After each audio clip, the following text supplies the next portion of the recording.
Can you tell me a little bit about how you've used social media and or user feedback to figure out things that need explained to the community?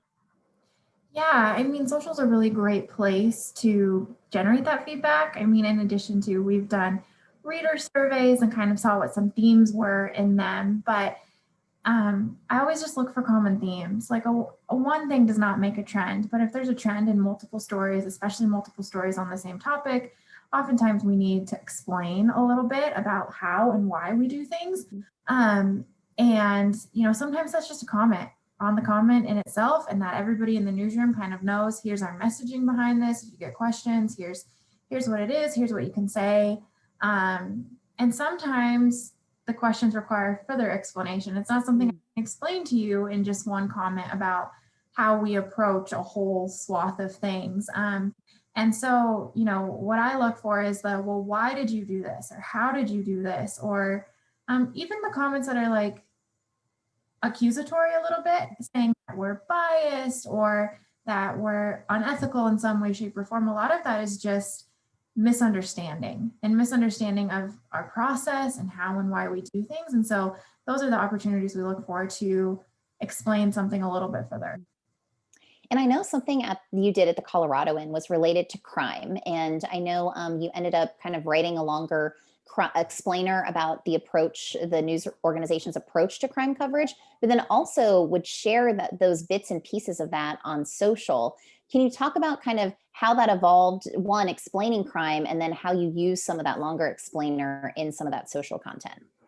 Yeah, absolutely. I mean, our crime coverage evolved immensely over the years. When I became breaking news editor at the Coloradoan, one of the first things I wanted to do was examine how we were covering crime. And it was my biggest pet peeve is that we would often name someone and put their mugshot out there and then drop it. And we'd never come back. And that's not an unusual thing for newspapers to do. But especially now when that's associated with your name on Google forever, it was my feeling that we really we owe it to a person if we're going to name them to see their case through to the end, because it was happening more and more that someone would reach out and be like, hey, these charges were dropped. This didn't actually happen this way. And I'm still coming up in Google as being associated with this. So we changed our approach completely. So when we started to get comments on social about, I mean, there were a couple different facets to it. Why do you use mugshots of this person but not this person? Why isn't there a mugshot in this story that just broke? Why are you reporting about this crime but not this crime? Why should I have to pay for this content? And so I just kind of took an approach of answering some FAQs, right? Like, here's our approach to crime. We generally focus on covering felonies, and pretty serious felonies at that. We don't cover DUIs. We don't really cover prostitution stings. You might have seen us do that in the past, but here's why we've changed our approach. And part of it is the bandwidth, and we have that higher bar of making sure we see through the coverage. And then explaining, mugshots aren't always available to us on first publication, and we put them in when we get them, but we have to wait for the sheriff's office or police to release that, and that these stories are evolving.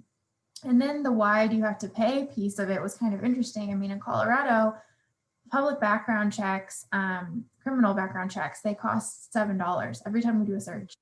And our mugshots cost about $1.50 every time we buy a mugshot from the sheriff's office. And then if we go get an arrest affidavit, that's going to cost us 25 cents a page. So easily, anytime we write an arrest story, we're spending $10 easily. And so that was the kind of messaging that I wanted to get out to people, that, this one story cost us as much as it would cost you for a whole month of free content, and kind of explaining how we get the documents and why. And can you talk about some other examples that came from feedback that you maybe saw on social, or feedback, maybe it was emails, that then you were like, okay, wait, maybe we should talk more broadly about this and kind of explain this a little more to the community?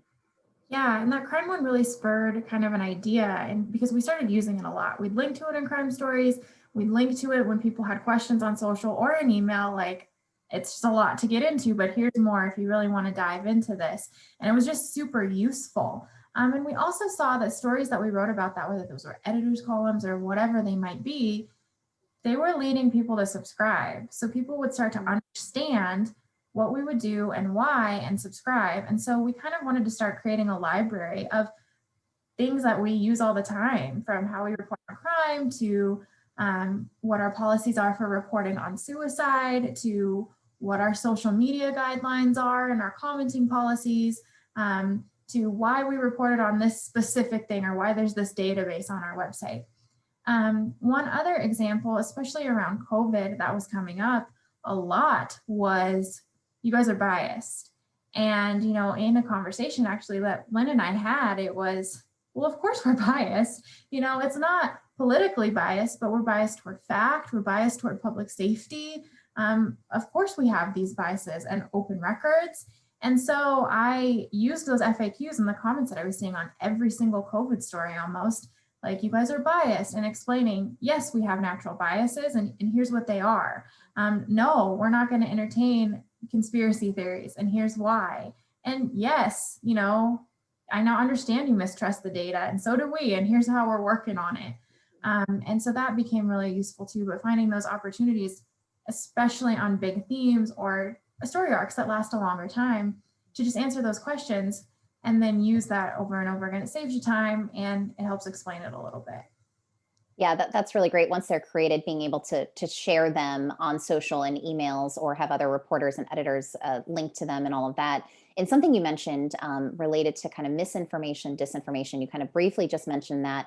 I did want you to talk a little bit about some of the stance that I know the Coloradoan took specifically about misinformation and disinformation, and how that stance was shared on social, because I think you did do a good job of really kind of taking a stance, one, and then explaining what you were going to do about that.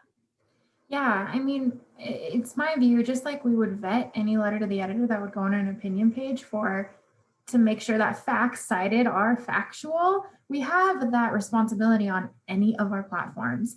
And social is just a big community forum. And we have a duty as our role in society to not let misinformation perpetuate. And so one thing, I mean, it happened, COVID is the best example. It happened a lot with COVID about COVID is a hoax. These numbers aren't real. People aren't dying. It's not as serious as the flu. All of these things were popping up. And we took a really hard line in that we're removing every single one of those comments because it's just dangerous. It's dangerous to public health and safety, and it's perpetuating things that are patently false. We have facts and science that show otherwise. It was kind of interesting because the science changed throughout the COVID pandemic. You know, at the beginning it was don't wear masks, and then it was wear masks, and then people were grappling with that. And so we'd have to explain that in the comments, like, the science has changed and here's what we know, and now we know more about this, so here's why we're doing this.